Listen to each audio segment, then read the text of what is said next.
Welcome to the deep dive. We're here to really get curious about complex ideas, find those bits of wisdom hiding right in front of us. And today we're jumping into a topic that's, well, it's everywhere lately. Semaglutide. You probably know it as Ozempic or Wegovy, used for weight loss. But we want to go, way beyond the headlines, beyond the science papers, and explore something I think much deeper.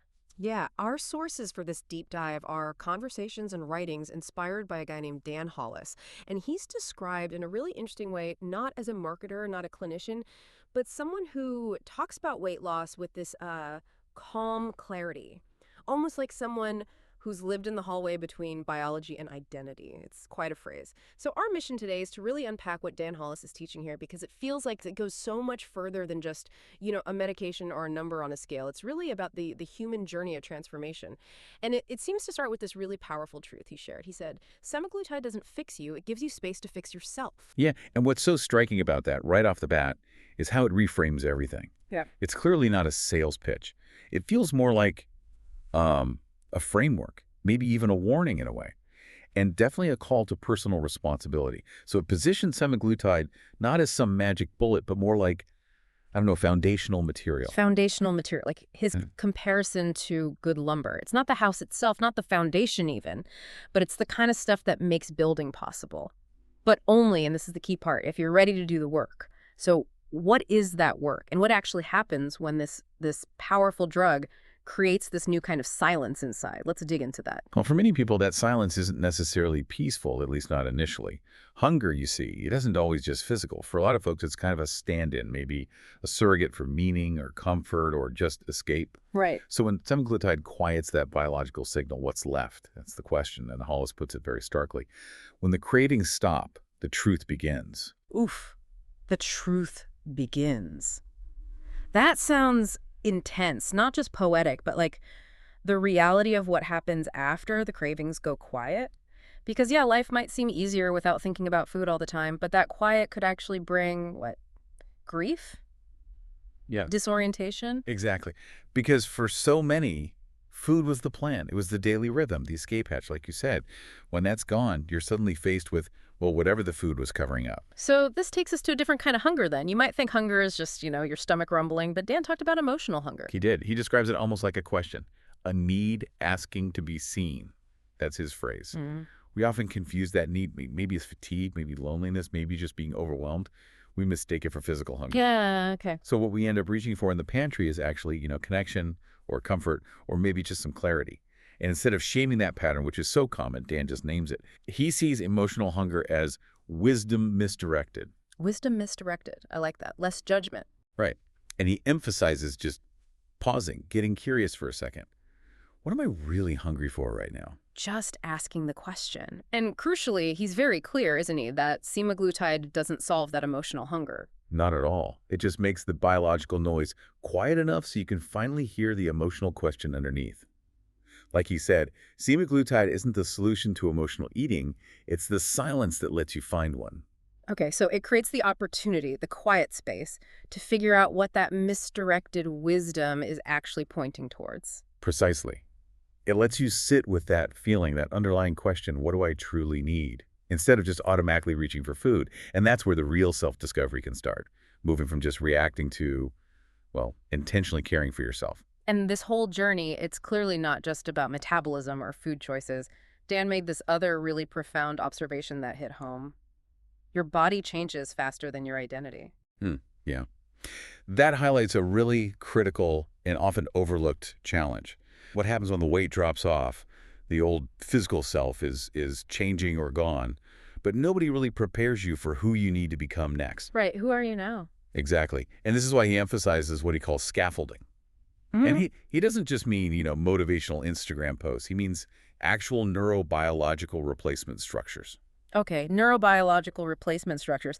That sounds pretty complex. Can you unpack that a bit? Sure. Think of it like literally helping your brain build new pathways through consistent actions.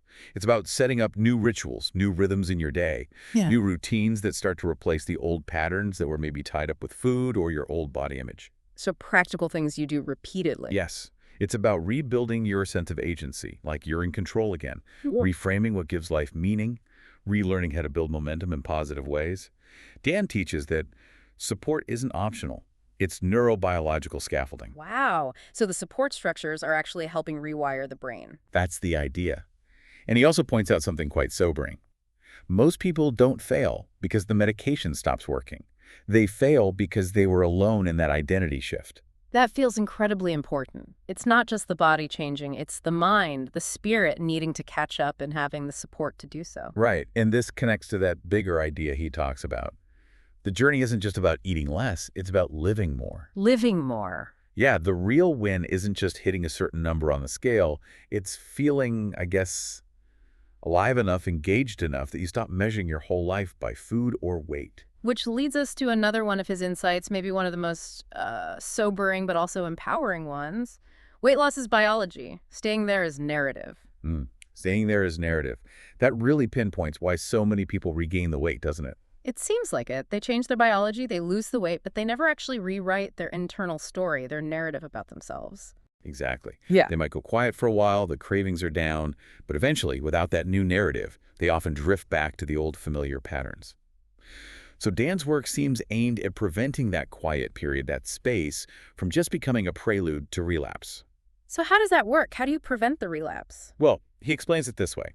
People don't relapse into hunger. They relapse into confusion. Confusion. Okay. So reframes the whole long-term weight management issue. It's not just about managing metabolism forever.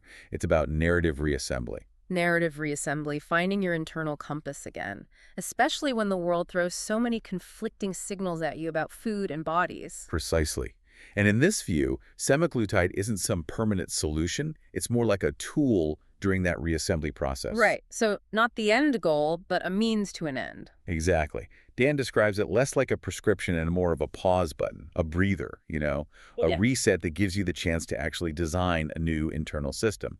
And he emphasized semaglutide isn't cheating, it's adaptation. Adaptation. I like that. He follows it up with, the real cheat is pretending willpower was enough all along. That counters a lot of the shame people feel, doesn't it? And it all seems to circle back to this idea of connection. Yes, as he puts it. You didn't lose control. You lost connection. Connection to what? To your hunger cues, to your purpose, to yourself. That's what we help you rebuild. Okay. So the focus shifts away from pure discipline or willpower towards alignment. Alignment, that's a good word for it. And the healing process he describes as, well, it's quiet, it's intentional, it's this slow layering of new choices, new habits, new systems, all happening during this kind of, sacred window that the medication might provide. So wrapping this up, our deep dive into Dan Hollis's insights really shows that, okay, semaglutide is a powerful biological tool, no doubt, but its true potential seems to lie in the really profound opportunity it creates for self-transformation. Yeah, it's definitely not about quick fixes. It's about building, like new architecture in your mind. And that building process needs support, needs community, and it needs a real re-examination of what actually drives you deep down. Which brings up that really interesting question you touched on earlier. Right. What happens when your body stops screaming for food all the time, but your soul, I guess, still wants something to chew on? Mm. And Dan Hollis sounds like the kind of guy who doesn't just walk ahead shouting advice back at you. No. He walks beside you, asking better questions, helping you find your own answers in that quiet space. It's a really powerful idea. And it leads us to, I think, our final provocative thought for you, the listener, to consider today. What if Dan Hollis is truly teaching us that this journey, this kind of weight loss journey, isn't actually about becoming someone else entirely? What if it's about finally having the space, the quiet, the opportunity to become yourself?